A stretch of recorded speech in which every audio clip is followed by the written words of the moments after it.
मेरे ख्याल से तो 25,000 से ज़्यादा होना ही नहीं चाहिए सोने का, ताकि हर व्यक्ति की रेंज में हो, हर व्यक्ति खरीद ले। अगर सोना पहनने से क्या मतलब है बताइए आप? इतना मतलब महंगाई के ज़माने में अगर सोना इतना महंगा है तो उसे पहनने की तो कोई आवश्यकता है भी नहीं ना। और अभी शादियों का सीजन चल रहा है, जो अपने बेटियों और लड़कों को देते थे, तो कोई क्या बात नहीं, लड़कियों को पढ़ाइए, यही सबसे बड़ा सोना और गहना है। लड़कियों को पढ़ा दीजिए, वो उनको कोई गहने और सोने की ज़रूरत नहीं है, ना चांदी की ज़रूरत है। पर हमारे इंडिया में तो परंपरा है ना सोना चांदी देने की, तो देखो, परंपरा को तोड़ने के लिए हम युवा पीढ़ी जो है वही सोचेगी सकारात्मक, तो ही काम बनेगा ना।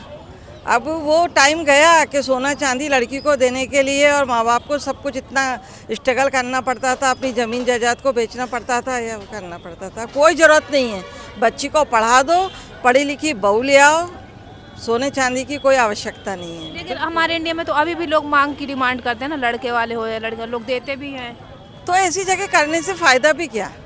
जहाँ दहेज की मांग हो रही है या कंपलसरी है कि सोना चांदी के गहने दिए जाए, ऐसी जगह पे लड़की को देने का या कोई मतलब ही कोई औचित्य नहीं है। मैं तो कहती हूँ कि बिल्कुल ये जो सोना चांदी का रेट बढ़ रहा है अपनी जगह बढ़ने दीजिए। जब हम जैसे लोग जब आएंगे ना और हम इनको पहनने के लिए बिल्कुल नकार देंगे कि हमें कोई ज़रूरत ही नहीं है इसकी, तो कितने ऊँचे चले जाए, 5 लाख 6 लाख, हमें कोई ज़रूरत नहीं है। तो क्या है, लोग बाइकआउट कर देंगे तो रेट गिर सकते हैं। बिल्कुल, वो तो जब हम लोग किसी चीज़ की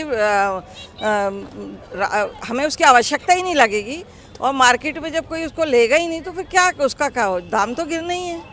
लोग तो मतलब जो पैसे वाले वो तो खरीद ही रहे हैं, मिडिल क्लास गरीब परिवार ही अभी रुका हुआ है जो ले नहीं रहा है, शादी है मतलब। नहीं तो देखिए, देखो मिडिल क्लास परिवार तो पहले भी बेचारा उतना ही ले पाता था जितना अफोर्ड करता था। जो पैसे वाले लोग हैं या इसको अफोर्ड कर सकते हैं वही लोग लेते थे। मैं तो ये समझती हूँ कि सिर्फ बच्ची को पढ़ा दो, वही सबसे बड़ा गहना है, वही सबसे बड़ा सोना है। उसको लिए ये सब करने की ज़रूरत ही नहीं है। क्या हमारे सरकार कंट्रोल में नहीं है सोने चांदी के भाव कंट्रोल करना? करना चाहिए, क्यों नहीं करना चाहिए? कहाँ हमारे यहाँ 40 या 50 रुपए तोला सोना था और आज की तारीख में देखिए आप 1-1.5 लाख हो गया। तो कहीं ना कहीं तो ये ठीक स्थिति नहीं है ना, इतना एकदम 3 गुना पैसे बढ़ जाना। चांदी भी बहुत तेजी से बढ़ रही है। दोनों के लिए, सोना चांदी दोनों के लिए। आपके हिसाब से क्या रेट होना चाहिए था सोने का और चांदी का? आप भी कहिए। मेरे ख्याल से तो 25,000 से ज़्यादा होना ही नहीं चाहिए सोने का, जी जी। ताकि हर व्यक्ति की रेंज में हो, हर व्यक्ति खरीद ले अगर पहनना चाहता है तो।